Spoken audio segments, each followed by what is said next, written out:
Muito tem sido discutido sobre a bolha de inteligência artificial no mercado financeiro, então eu trouxe aqui uma análise para a gente conseguir entender um pouco melhor esse cenário.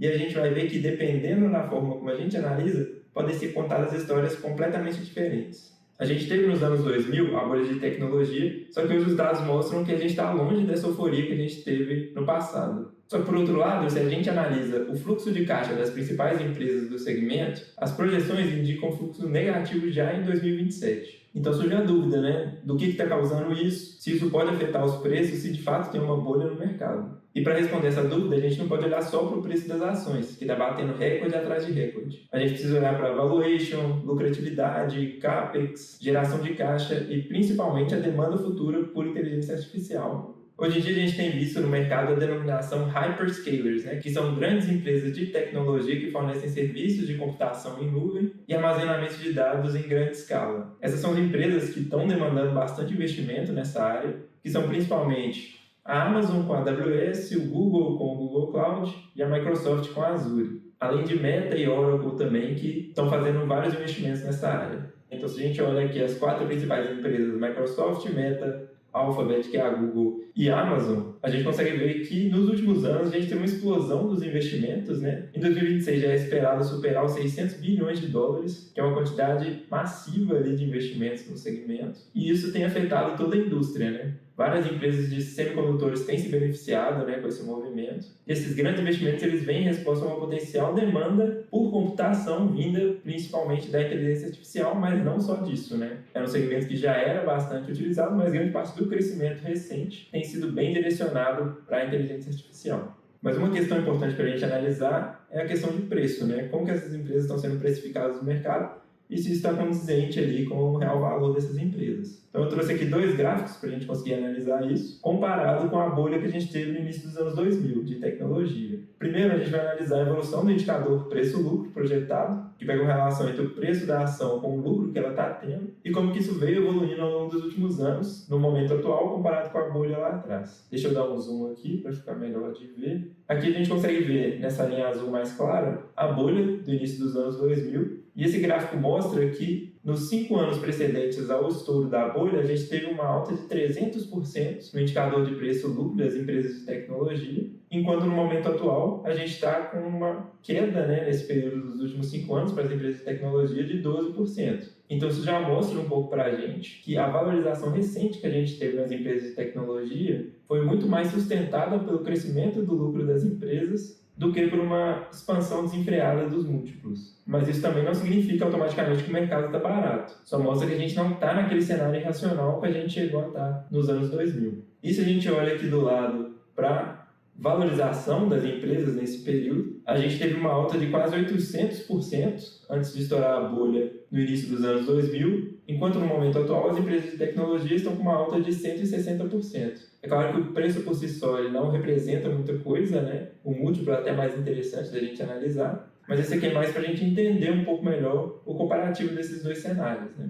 Vamos voltar aqui então. E se a gente olha para a bolsa como um todo, né? Aqui a gente tem o índice de preço-lucro projetado do S&P 500, que é o principal índice que monitora as empresas americanas, a gente consegue ver que esse índice chegou ali próximo das 25 vezes, né? No início dos anos 2000, depois teve uma queda bem grande, e agora a gente está próximo de 20 vezes, né? Que é acima da média histórica, então já sinaliza um pouco para a gente que o mercado não está barato quando a gente analisa o indicador histórico, mas é mais uma referência para a gente ter de como estava o mercado nos 2 cenários. E aí uma outra questão interessante para a gente analisar sobre as empresas é a margem de lucro delas nesses períodos, né? E o que a gente consegue ver também é que nos últimos anos a gente teve uma expansão de margem nas empresas da Bolsa Americana, tanto quando a gente olha o S&P total quanto o S&P sem as empresas de tecnologia. As margens saíram de 8% em 2004 para próximo de 14% quando a gente olha o S&P como um todo, e próximo de 12%, mesmo tirando as empresas de tecnologia, né? Então isso mostra a melhora de qualidade das empresas americanas que tem cada vez mais gerado lucro para os acionistas, o que também tende a trazer um viés positivo ali para os investidores em termos de valorização. Mas uma questão interessante para a gente acompanhar é a evolução do CAPEX lá na bolha dos anos 2000, com relação ao fluxo de caixa das empresas de tecnologia. Aqui nesse gráfico a gente consegue ver nessa linha mais escura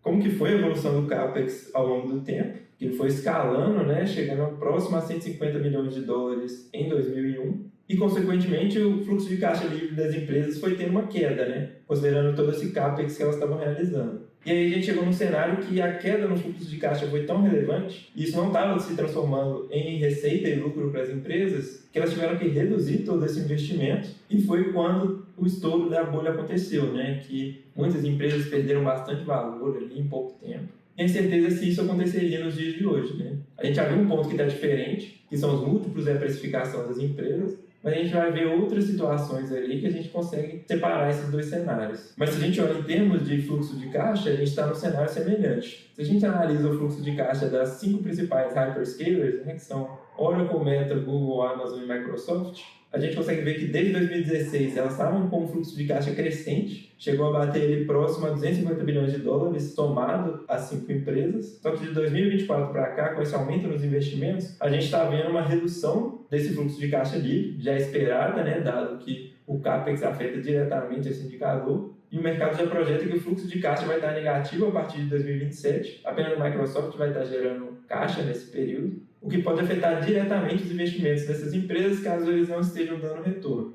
E é uma coisa interessante para a gente ver, só abrindo um parêntese aqui, é de para onde está indo todo esse dinheiro, né? E a gente consegue fazer um comparativo analisando as empresas de semicondutores, né? Aqui esse dado usa uma metodologia um pouquinho diferente, mas ele segue a mesma tendência do outro gráfico. E a gente consegue ver a evolução do fluxo de caixa das hyperscalers aqui nessa linha mais clara, que vem apresentando uma redução e é projetado que ela caia ainda mais, ao mesmo tempo que as empresas de semicondutores, né, a NVIDIA, a Micron, a Broadcom e a Applied Materials, que são as principais, elas vêm apresentando um aumento sequencial da geração de caixa. E com esse elevado investimento projetado, a tendência é que elas cada vez mais gerem mais valor para os acionistas. Só que uma eventual queda nesses investimentos iria impactar diretamente essas empresas também, que atualmente estão bastante dependentes de todo esse CAPEX das empresas de computação em nuvem. Mas agora é importante entender se todo esse investimento ele tem dado retorno para as empresas. E é o que a gente consegue ver nesse gráfico aqui, que mostra o histórico da receita do serviço de computação em nuvem no mercado como um todo, por trimestre desde 2020, e a gente consegue ver que, de fato, essa receita está aparecendo. Se a gente olha principalmente nos números mais recentes, a gente teve uma inflexão aqui em 2023 na taxa de crescimento desse segmento, e atualmente a gente está com um crescimento superior a 40% ao ano, o que tem gerado bastante valor para as empresas. Aqui é importante falar que essa receita não é simplesmente de inteligência artificial, ela envolve diversos outros serviços de computação, armazenamento e tratamento de dados. A gente não tem uma quebra de quanto que é de cada segmento, mas a gente sabe que esse aumento na taxa de crescimento recente, ele veio de uma demanda crescente das empresas por serviços de inteligência artificial. E esse movimento tem sido crescente nos Estados Unidos, onde muitas empresas estão adotando essa nova tecnologia,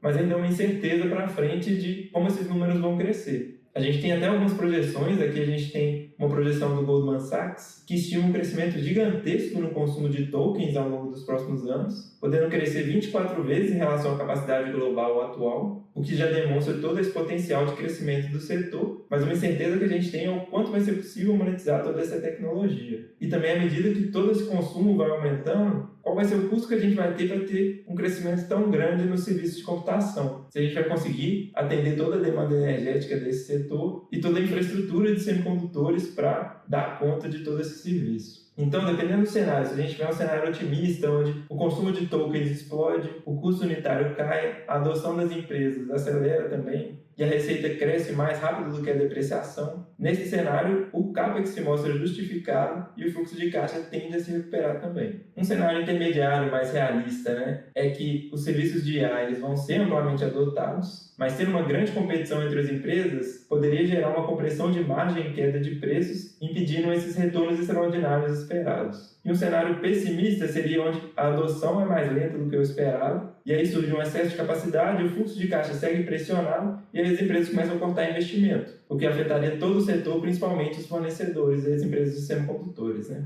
Então a gente consegue ver que o preço das ações não parece estar repetindo o que aconteceu na bolha dos anos 2000, mas o ciclo de investimentos ele tem várias semelhanças. Então uma eventual bolha, caso exista, ela talvez não esteja nos múltiplos e no preço das empresas, mas no retorno que o mercado espera sobre as centenas de bilhões de dólares investidos em infraestrutura. Era isso que eu queria trazer para vocês dois, espero que tenha ficado mais claro todo esse cenário. Se surgiu alguma dúvida adicional, pode deixar nos comentários. E se você gostou do vídeo, deixa o like, se inscreve no canal e compartilha com os amigos. Muito obrigado, pessoal, e até a próxima.